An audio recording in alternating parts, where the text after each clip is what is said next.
Pemirsa, kasus suap putusan bebasnya Ronald Tanur memasuki babak baru dengan terbongkarnya pensiunan Mahkamah Agung Zaro Frikar. Mantan pejabat MA itu diduga menjadi maklar kasus Ronald Tanur yang tak kalah mengejutkan saat penyidik Kejagung mengusut kasus ini. Mereka menemukan uang sebesar 925 miliar rupiah dan emas seberat 51 kilogram. Mampukah dari penangkapan Zaro Frikar, Kejagung membongkar kasus-kasus lain yang pernah diurus pensiunan Mahkamah Agung itu? Kita akan membahasnya bersama dengan Habibur Rahman, Ketua Komisi 3 DPR RI, dan juga Saud Situmorang, mantan pimpinan KPK. Selamat malam, Bang Habib, Pak Saud. Ya, selamat malam. Assalamualaikum. Waalaikumsalam, terima kasih sudah bergabung. Saya ke Bang Habib dulu. Bang Habib, menyayangkan tidak sih ketika ada pensiunan pejabat Mahkamah Agung yang ternyata sudah puluhan tahun menjadi maklar kasus tapi baru sekarang terungkap? Halo. Ya, silakan Bang Habib.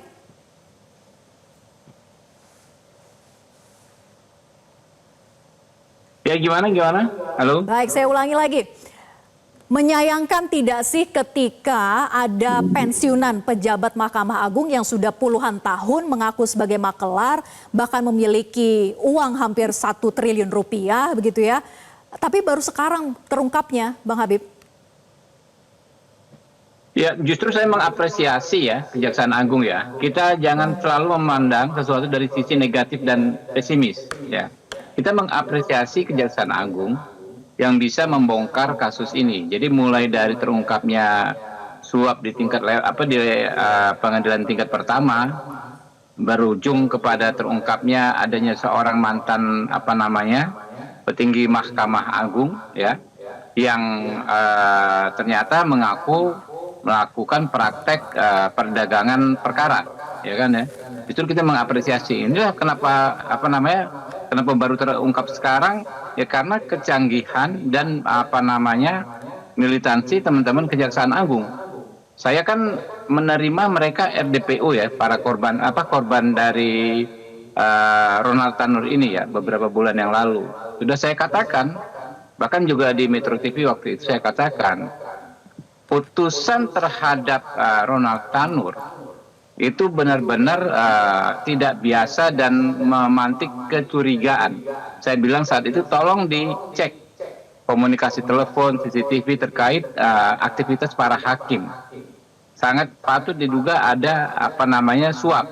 Ya. Dan itu ditindaklanjuti betul oleh Mahkamah Agung dalam beberapa bulan yang mereka mungkin ikuti para pihak terkait, mulai pengacara, lalu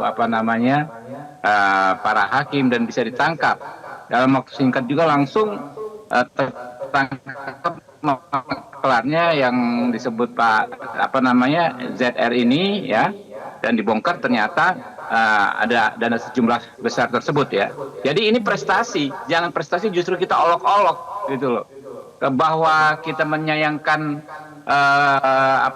adanya pejabat yang melakukan praktek perdagangan perkara betul. Tapi kita justru harus mengapresiasi penegak hukum kita yang bisa membongkar perkara seperti ini gitu.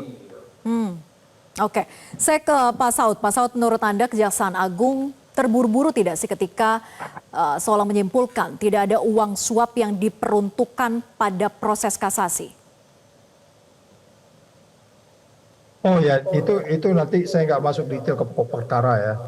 Nanti biarkan aja lah kalau mereka mau mendetailkan itu. Tetapi common sense kita menunjukkan bahwa kalau lihat ada 2 kasus sebelumnya juga itu ada menyangkut pejabat sipil di luar dari hakim di Mahkamah Agung. Ini kan juga dia bukan hakim ya. Jadi sebelumnya juga ada juga mantan sekjen, dan itu modusnya sama gitu ya. Dan itu sudah vonis.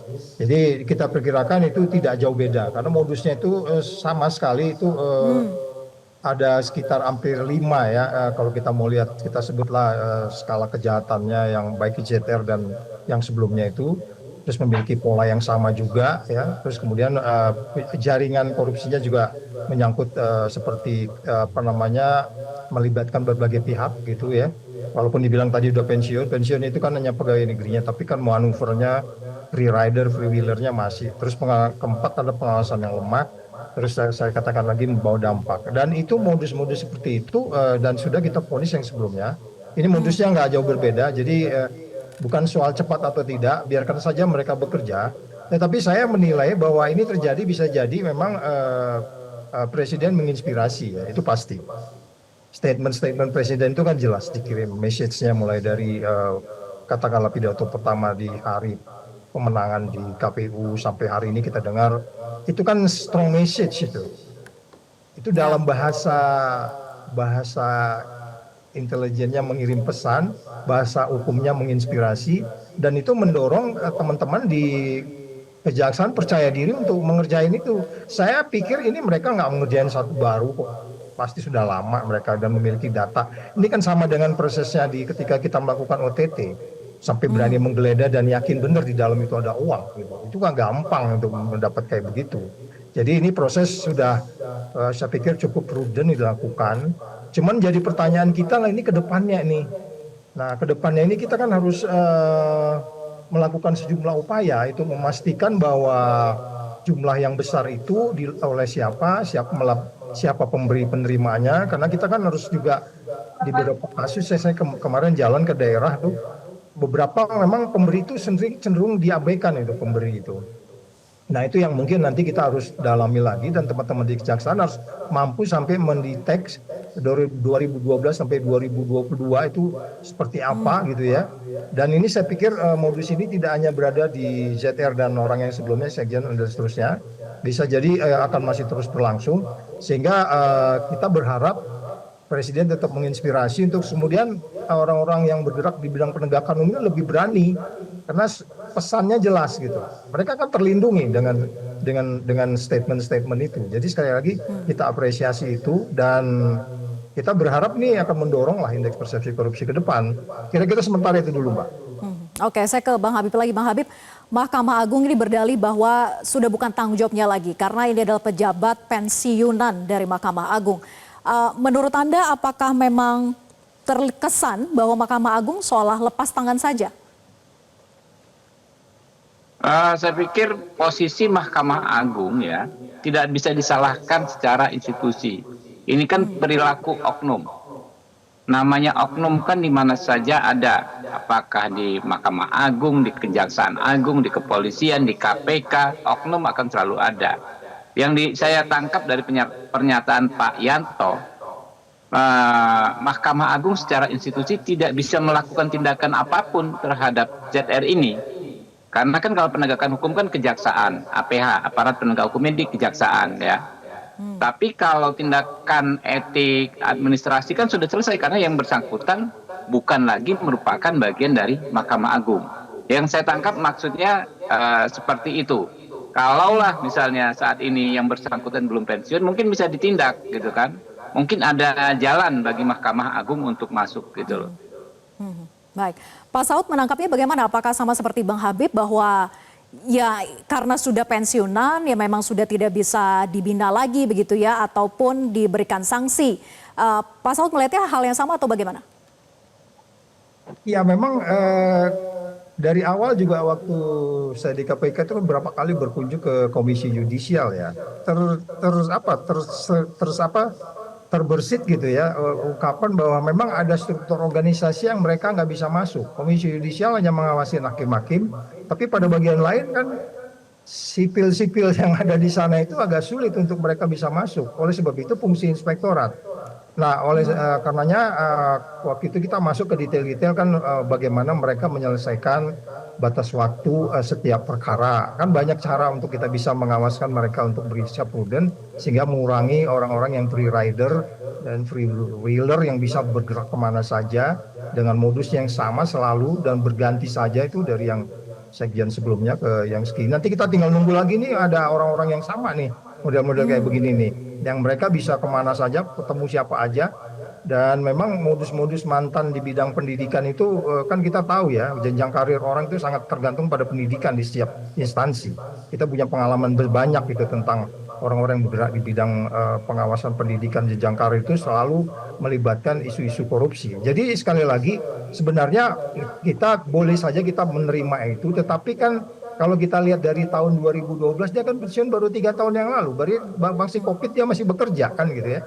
Jadi artinya itu boleh saja kita terima, dia nggak bisa mengawasi. Tetapi dampak yang akibat dari tidak diawasi sebelumnya itu kan berkelanjutan. Jadi artinya kalau memang dia tidak bisa secara formal mengawasi karena di ruang wewenangnya, tapi nyatanya kan hakim-hakimnya sendiri ya bisa sampai memutuskan perkara seperti itu dengan diberi suap sebesar berapa tadi 3, terus kemudian perantaranya mendapat 1 gitu. Nah kalau dari situ aja kalau mau dikembangkan, Anda bayangkan untuk kasus pembunuhan dia dapat 1 loh. Nah ini yang sekian triliun ini kasus apa ini? Kita nggak ngerti ini. Sedangkan pembunuhan aja dia dapatnya 1. Itu kasus Dikit nambahin. Ya, silakan Bang Habib. Mas. Vera. Mbak Vera. Ya, silakan Bang Habib. Ya, jadi gini, sebetulnya terbongkarnya kasus ini juga adalah bagian salah satu hasil dari perbaikan yang dilakukan oleh Mahkamah Agung seperti disampaikan oleh Bang Saud tadi ya. Soal misalnya putusan pengadilan minutasinya itu diminta selesai tadinya bisa berminggu-minggu, sekarang kalau nggak salah ada one day minute, 1 hari 1 minuta, kalau nggak salah seperti itu. Nah, sehingga waktu itu saya tahu banget di kasus yang tingkat pertama, karena dituntut harus segera selesai berkas minuta yang dibacakan, saking buru-burunya terjadi perbedaan antara yang dibacakan dengan yang tertulis. Itulah awal pintu masuknya ya, bahwa kasus ini janggal. Jadi itu kebijakan yang mungkin dihasilkan dari apa yang Pak Saud Situmorang dahulu lakukan dengan pihak Mahkamah Agung. Masalah di Mahkamah Agung ini kan paling penting adalah soal putusan. Putusan tuh bisa dibuat hari ini, keluarnya beberapa minggu kemudian dahulu ya. Nah, kemudian sekarang sudah cukup banyak perbaikan. Nah, yang saya pikirkan yang begini-begini kita juga harus highlight. Kita harus beritahukan kepada publik agar semua institusi memiliki semangat yang sama untuk melakukan perbaikan secara internal. Ya, kalau memang masih ada oknum-oknum di dalamnya, saya pikir Mahkamah Agung juga tidak akan tinggal diam. Kita tunggu tanggal mainnya ya.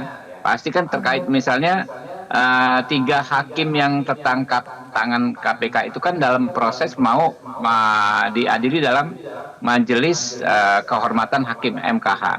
Saya pikir itu pasti akan segera dieksekusi pemecatannya, karena rekomendasi dari KY juga sudah demikian. Begitu juga misalnya pihak-pihak lain yang mungkin saja bisa terungkap namanya dari pemeriksaan si oknum ZR ini, siapa saja pihak yang berkoordinasi dengan orang ini ya kan, lalu bisa diusut. Saya pikir Mahkamah Agung pasti akan bekerja sama, pasti akan juga maksimal ya melakukan penyelidikan ke dalam ya, pasti akan maksimal berkoordinasi dengan aparat penegak hukum. Jadi intinya banyak hal yang sudah dilakukan ya sejak zaman Pak Saud itu diimplementasikan oleh Mahkamah Agung, dan hasilnya ya ini salah satunya terungkap kasus di Surabaya ini. Baik, di satu sisi ada perbaikan tapi ternyata kita dihadapkan dengan temuan 1 triliun ini, artinya bahwa perbaikannya belum menyeluruh gitu ya. Saya ke Pak Saud lagi. Pak Saud, ZR ini kan mengaku sudah ada pertemuan dengan hakim, bukankah dengan adanya niat saja sudah memenuhi unsur pidana? Dan bagaimana juga dengan terungkapnya 1 kasus dari Ronald Tanur ini bisa membuka kasus-kasus yang lainnya? Ini kan rentang waktunya sangat panjang, ada 10 tahun. Ya, itu harapan kita. Pertama memang kalau umpamanya case-nya di KPK, pasti pimpinan KPK memberi instruksi dalami kembali transaksi-transaksi. Lihat lagi komunikasi kan ada cellphone, ada apa semua, untuk masuk ke detail-detail sehingga kita meyakinkan bahwa uang yang ada, kan ini ada perdebatan sekarang, uang di dalam itu uang dari mana gitu. Orang malah ribut sekarang mulai ngomong soal TPPU. Ya kan, TPPU itu selalu orang masih debat lagi predicate crime-nya. Kalau itu bukan hasil crime, ya kan? Kalau bukan hasil crime nggak mau juga nyimpen di rumah. Itu kan salah satu placement, salah satu strategi dari pencucian uang. Jadi ini harus segera didalemin ya.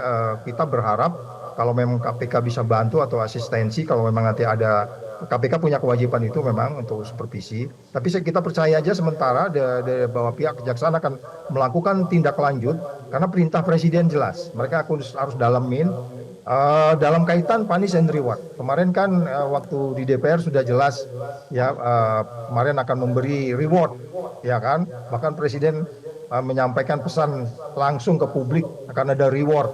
Nah, reward ini kalau nggak diimbangin dengan punishment akan sulit. Jadi ini bagian dari punish and reward yang kita anggap sudah mulai seimbang. Biarkan saja para hakim yang baik-baik tetap dijaga, kemudian mereka dikasih reward yang baik. Tapi yang nakal-nakal ya memang harus ditindaklanjuti sehingga kemudian tidak rusak satu susu yang besar ini menjadi karena ada seseorang atau karena 2 orang atau 3 orang dan seterusnya. Jadi sekali lagi kita berharap bahwa ini memang harus di follow up dan saya pikir penyidik akan lebih tahu karena mereka sudah menggambarkan, saya pikir mereka juga menyita cellphone, apa komunikasinya di dalam dengan PPATK sudah pasti akan masuk juga. Kok sejauh ini uang segitu gede dia hanya disimpan di rumah, itu kan dari bahasa TPPU. Kalau saya pribadi nggak mesti menunjukkan vonis dulu, predicate crime-nya gitu ya, baru kemudian kita melakukan TPPU, itu bisa jalan bersamaan. Kira-kira Mbak. Baik, kita nantikan Kejaksaan Agung untuk bisa membongkar seterang-terangnya dan siapa-siapa lagi yang terlibat di dalamnya. Terima kasih Pak Saud dan juga Bang Habib sudah bergabung bersama kami di Prime Time News. Selamat malam. Jelajahi cara baru mendapatkan informasi. Download Metro TV Extend sekarang.